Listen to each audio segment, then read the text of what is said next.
Speaking of reliability, a podcast with good friends talking with you about reliability engineering topics.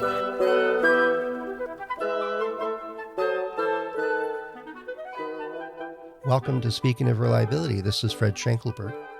And this is Chris Jackson, and Fred and I were just talking about new school leadership and how some of the older personalities and industries across the world are struggling to come to terms with people they label as Gen Z or Gen Y or millennials or what have you. And then we got it in our local politics here is our Speaker of the House, Nancy Pelosi, is saying, I'll, stay out my term or might maybe get elected again, but I'm going to step down from leadership. It's time for the new generation to take over. I think she's 80 or something like that. And so there's a race or, deliberation for who's going to take the leadership role on. And then on the other hand, in the news a couple of days ago is the youngest member of Congress is 25 years old, flat broke basically with no current job, and he can't get an apartment in DC because he has no credit rating or very bad credit rating. So he's got more struggles than just becoming the new leader. He's got struggles just getting a place to sleep. Yeah, it's but there is a clash of cultures, and I think that's not necessarily a bad thing. You look at what happened after World War II in Japan. There was a whole cultural revolution which focused on technocrats and as opposed to autocracy or democracy. It was techocracy, where people were actually in charge of things and from a governmental perspective, and they were experts in those domains. They weren't secretaries. They weren't, figureheads or, your turn. They weren't just parachuted in a political whim. People were in charge, and they had a technical understanding of the thing they were supposed to do, which is why Japan boomed after World War II. But we're still seeing this right now in terms of how cultures are coming in with. COVID has for example, exposed a lot of companies to virtual or remote working where you can work from home. And now that it's disappearing, or at least some of the perceived boundaries to working in the same office space are disappearing or becoming used to it, or whatever the right answer is. Well, there's clearly some a divide companies more than others. I think some of the old guard is saying, I have to have my people here. I got to see what they're doing. It's that coffee station conversations that are core to our business. And I don't think there's much evidence for that anymore. There's a point to, teamwork and, humans, every human is different, by the way, but humans do need social interaction. And there's probably a middle ground there somewhere, but that's the thing. So there's no leadership. It's not just about, plug in the numbers or get the right percentage about how many hours should be in the office versus at work. That's what you pay the big bucks to do, is to work out what the optimal blend of each approach is, and not just come in with a rule or not just copy a percentage that some, paper came up with. Ponderous professor type. They're in other disciplines too. Yeah, I know. Right. But I recall from a conversation I had for me, a course I was running recently, one of my students, and it was in face-to-face course, not virtual or online, it's face-to-face, which is cool. Wow, man, good for you. Yeah, I know. And one of obviously we were chatting around said water cooler essentially, and she was talking about how a previous organisation she worked at, which clearly had a problem with culture. There is a round table or an open forum or whatever you describe this discussion, where essentially the leadership, the old guys who were the leaders, two of their agenda items were, firstly, one, why do young people believe they are entitled to leadership positions?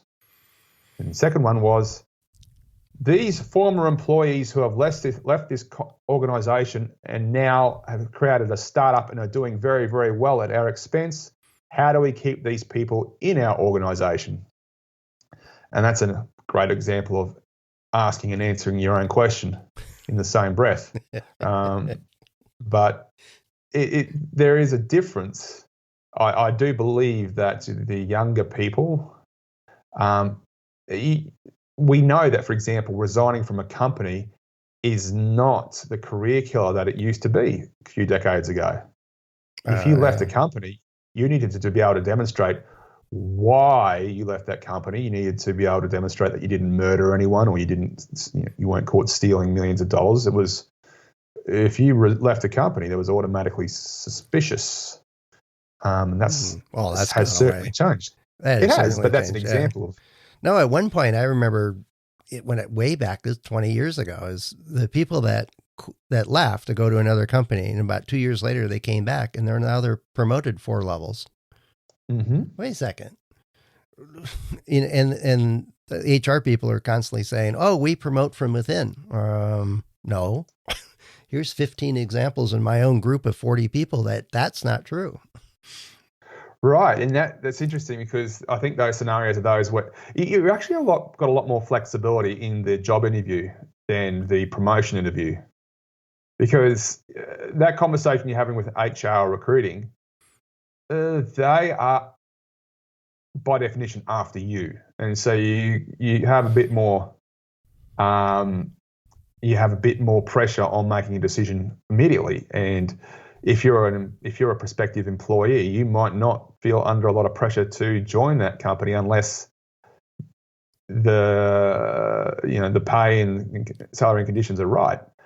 And so it's a bit of a perverse process where a lot of companies, you get out and you come back in automatically subjecting yourself to that HR interview, and all of a sudden you get to not name your own salary, but there's a lot more flexibility involved about how much you're worth. And if you don't like it, you get to walk away. Yep. Whereas there's a bit of incumbency associated with existing employees and promotional discussions, I would argue. Yeah. Yeah. No, I think it's an ever-changing dynamic. And given the job market in the, just the flexibility that one of my neighbors, he was working for one of the larger companies here in the Bay Area, and company's doing really, really well. And he wanted to move closer to family. He says, I'm working remote anyway. I might as well live closer to where my family and my wife's family are. And rather than, the 200 miles we got to drive on weekends to see them for our kid's birthday. And I said, well, your CEO just announced that it's 100% in office now. It's the way he phrased it. I think people will recognize who it is they said, it's you can work from home as much as you want, and you should work from home a lot, but you need to be in the office for 40 hours a week or something like that. And I wonder who you're quoting. Yeah. And he said, well, if that's not acceptable for me to work remote, I'll just find another job. His criteria was, I want the flexibility, and it wasn't necessarily leadership, but there's all kinds of dynamics in that. But I think there's another point here is we often talk about reliability people being leaders, independent of their position in the company. And I think that's one of the differences with the old guard, traditional line organizations where there's a manager and a senior manager and a junior VP, and it just there's 5 levels or 10 levels of people for every work team of workers, is that there's leadership is not one-to-one corresponding to management position. It's anybody can be a leader. And I think with reliability, we have to create a leadership genre around ourselves in order to be effective at what we do, to influence designs, to work with vendors, to spot and solve problems, to do all those kinds of things. That's leadership. And independent if you're a VP or not. I think the old guard and the example I talked about, they're just threatened. And their only skill set these days, the old white guy in a suit, let's be honest. You know who we're talking about. That guy who's been there forever, and he's now in a leadership position because he has lasted the longest. Well, is it truly a leadership position, or is he just the director of something? Right, there you go. So he's been around. He's been in that division over there. So he's dealt with accounting. He's been in that division over there. So he's got experience in dealing with the customer. Blah blah blah. And you got this. You got the parking spot in the corner office and an admin. So what? He's got this impermeable CV, which everyone says is amazing, which means that he or she is the guy, usually a he. Yeah. But the reality is, if you look at Steve Jobs as a classic example, a lot of people loved working at Apple and loved working for him and with him. But the dude was a jerk, and he didn't meet any of the criteria of leadership that you see in most of the textbooks on how to be a good leader. And there's this sort of painfully silent discussion about why that's the case. And my theory, at least, is that people are actually more invested in the ideas of why they go to work more so than the human beings. And one thing you could say about Steve Jobs is that he was aggressively focused on the idea of what Apple was all about, which is essentially we're going to put computer technology into devices people didn't know that we could do. People didn't expect us to be able to do that. I worded that very poorly. You know what I'm trying to say. Yeah, we're going to solve problems for people we didn't know we had. I think was a paraphrase of one of his lines.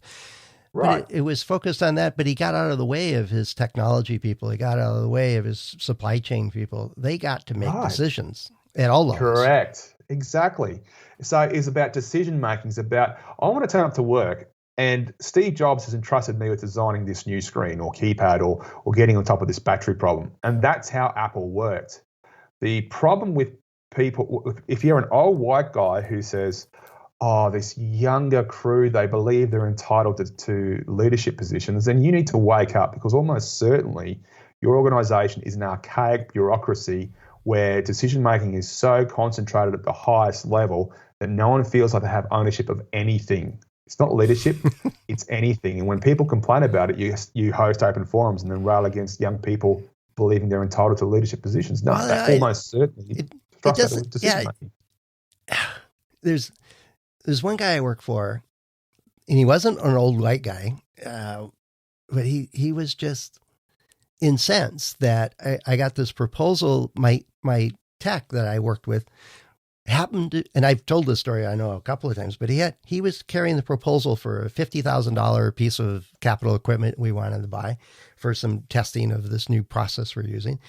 And my boss said, we got to go through this staff, and then he'll take it to the next staff, and then that staff will take it to the next staff, and then get to the general manager. Well, my tech that I was working with, it was preparing all the details of this sequence of proposals that we're going to do, happened to go to the same daycare as the general manager with their kids. And they knew each other because they'd see each other at a parking lot, and they'd be picking up their kids at the same time, and play dates and stuff like that. And one day the general manager asked, Terry had this big bundle of paper. He says, what you working on today? And he goes, oh, it's something heading your way. Oh, let me see that. Oh, I'll sign that. My boss was livid. I don't think it was like I pulled the rug out from under his feet and he had nothing to live for anymore. But then, his boss, the guy above him, was like, nice move. Saved us all a lot of time. And I was like, I didn't do anything. And people recognized, some people in that organization recognized when you took the initiative and made things happen and made changes and leadership type activities, and others were threatened by it. And it was, what game are they playing? And that's essentially what, the scenario I was talking about, where those people were simultaneously complaining about entitled Gen Z versus how do we keep these people from leaving our organization. They're simultaneously threatened by more executive decision making happening at lower levels, because that's the only thing they've got. The only thing they've got is their level in the hierarchy, which essentially entitles them to make more important decisions, and that's all they have. That's who they are. And then by the same token, if your company's not doing well, you need to make better decisions faster about what's going on. And the best way to do that is to devolve decision-making, empower younger people, empower the junior people. But you're simultaneously threatened by that. And all of a sudden, it just doesn't work. So, yeah, and we've talked about it a couple of times, whereas if you're, trying to get a influence on a design, or you're in the reliability planning stages and stuff, and you're trying to get funding for it and all the other stuff you need to do. Part of that is take on more leadership characteristics and take the charge, but also you need to have cover. You need to find somebody in the senior ranks that will protect your back, will go to bat for you at these meetings you're not invited to. I think that's a tactic that we've used but it doesn't solve the cultural problem. No. In the short term, by any means. There's always retirement. It's either retirement or bankruptcy. Those solve those problems. Right. It's and that's the beauty of a startup, is that you don't have to deal with the constrictive nature of incumbency and the bureaucracy, which allows people to survive and perhaps flourish when they don't have the technical skills, but they're able to manipulate or understand how to exist in a bureaucracy, and that makes them valuable as long as the bureaucracy is still there. And therefore they defend the bureaucracy, and that's why they get upset when you go to daycares and pass on good ideas to the CEO who signs it on the spot. Mm-hmm. But I don't know if there's in a way it's not really a new problem, because I'm sure plenty of organizations historically have let themselves essentially decay slowly or perhaps quickly because they protect the decision-making powers for a small few. But I think these days we've introduced the concepts and the labels of Gen Z and Gen Y and millennials, and all of a sudden it's easy to label behavior and so it's one of the best ways to protect yourself is then blame an entire generation that culturally thinks they're entitled and don't earn or shouldn't get. Well, I remember my father years ago it was out of the Army.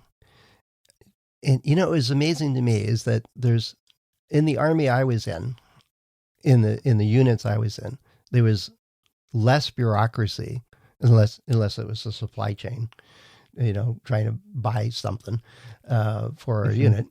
There was less bureaucracy than I found at corporate America.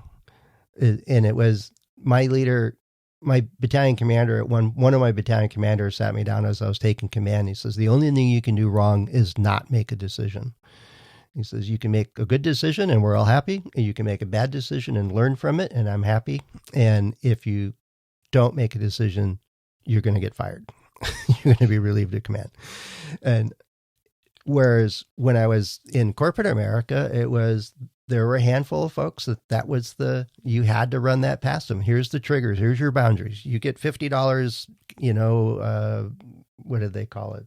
Incidental expenses or whatever. You don't have to ask anybody to go buy a pad of paper and a pencil.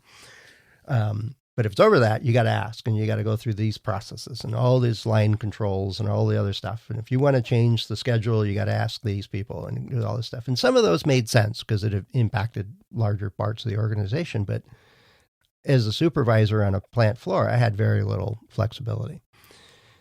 But that was the game. And then my dad came to visit, and I introduced him to a handful of people. And he says, well, why are you working here? All these people above you are young. They're going to be here forever, and you'll never get promoted. And okay. It's like, I don't think that's the way it worked, because after 2 years, it was a completely different set of people in the building, and right. The only way to get promoted was to leave and come back. Right. It's just expensive, but in a way, it gives you some life skills and some experiences, which I'm sure will help. But again, I just think that the organizations which tend to flourish. Another example is Tesla. Now, Tesla's a difficult place to work. So SpaceX, I think that's the dude who owns them is related to another dude you might have referenced earlier. Mm-hmm. But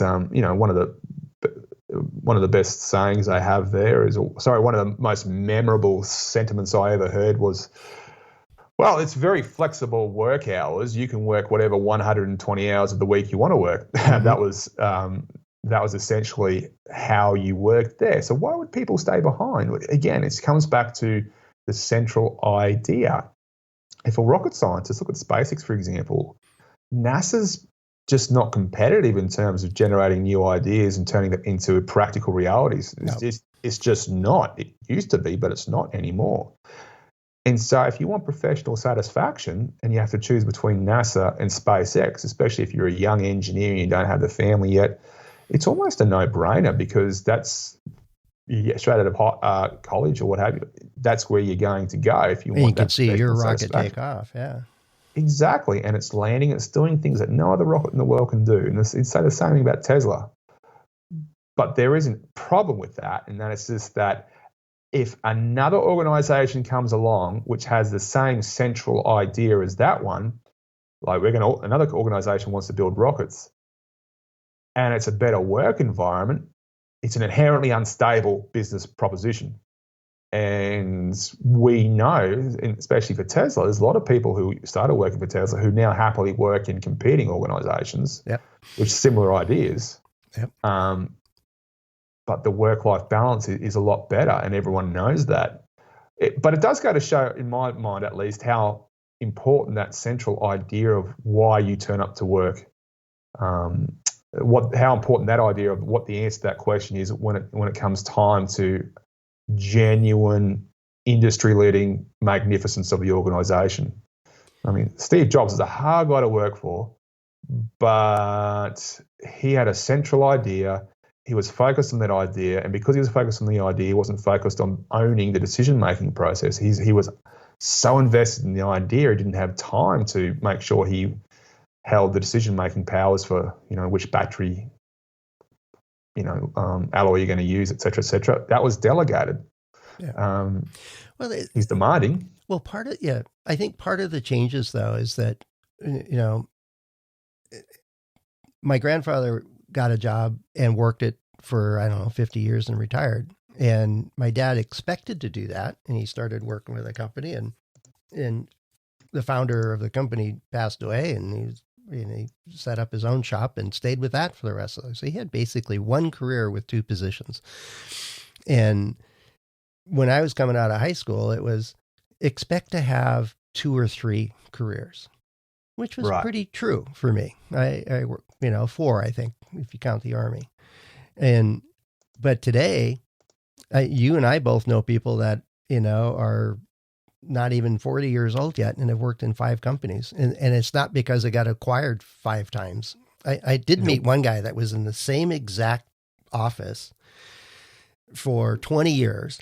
And he had a stack of business cards from different companies that one got bought by another and got bought by another and got bought by another. And it was like, how do you keep track? I said, I don't. I just show up and do my job. But it used to be that you got a job and you stayed with it because it provided security. You got benefits. You could pay for what you needed at home, and you just ground through it. You just did your job. And some people, chafed at that, went off and found their own companies or did other things with it, but it was more rare. Now there's much more emphasis, and there's a whole lot more money in venture capital, and just to name one source of it, I can start a company. I can start a company online with a computer, and that's about it, and a connection. And I can go to a coffee shop and start a business, and people have done that. And don't even have to buy their Wi-Fi. They just buy a cup of coffee. But they have an idea and they can make it happen. I think the capability to take on leadership all by yourself is enabled more and more people in all ranks to say, that's what I want to do. I don't want to just show up here and do what my boss says. I want to own my work and to take pride in it and all those things. So I think there's all kinds of variables that play a role in this, but it comes down to it's either you take charge or you don't. And if you want to take charge and the culture is set against you doing that, are you willing to change the culture, or are you willing to go somewhere else? And I think more and more people are less willing to change the culture because they're not going to get paid or recognised for it. I remember one organisation I was involved with, I sat down with someone and said, look, here's a good idea and I'm struggling to get it through. And she was actually a cancer survivor and she was well regarded in the organisation. She said, look, this is what you need to do. You need to do this, you need to do this, you need to find 2 or 3 people who do this, and they're going to be advocates in this, that, and the other. And she explained how she got something over the line because of essentially her tenacity. And why I'm raising the fact that she was a cancer survivor, because she did half of that while she's on chemo. That's how. Oh man! Wow. I know that's how dedicated she had to be to get this idea across the line, and she got a slight promotion for the thing that happened, but nothing that really reflected the value to the organisation her idea brought. And she got obviously some professional reward from it, but she was sitting there saying, "This is what you need to do. This is what you need to do." And I just realised I was going to spend 90% of my time essentially holding campaign rallies for this idea, as opposed to actually making it happen. And I went, "No thanks. I'm done. No, I'm not. I am not doing this." Yeah, but we have options. That used to be you get into the company and to get ahead, you had to win 15 campaigns, and then you're set, right? But now you don't have to anymore. So anyway, it's an interesting thing. If you're listening to this, if you're old guard, well, sorry about that. We're just kind of dissing you. Unless you're in an enlightened leadership position that lets your employees actually have some engagement and ownership, and you're fostering leaders within it. I hope that's the case. Of course, people listening to this podcast are in that realm. But the idea is that it's in our own hands. You can take on those leadership roles. And me personally, I found it very rewarding, and not always comfortable, but very rewarding in a very personal way. And eventually it led to a very enjoyable career. Got to work with all kinds of people. So it was a lot of fun. So if you've got a comment or a question on it, and as I mentioned in our last episode, is that I'm trying to up the percentage of episodes that we have that are based on comments and feedback and questions that come into us. But he can head over to accendoreliability.com/go/SOR. And there's a couple of ways you can get in touch with us there. Chris and I and the other hosts are available through LinkedIn and our About pages. And we do sincerely want to hear from you and get some of your input and feedback into the show. So it's I don't know. I said that a lot of times. It's true. It's true.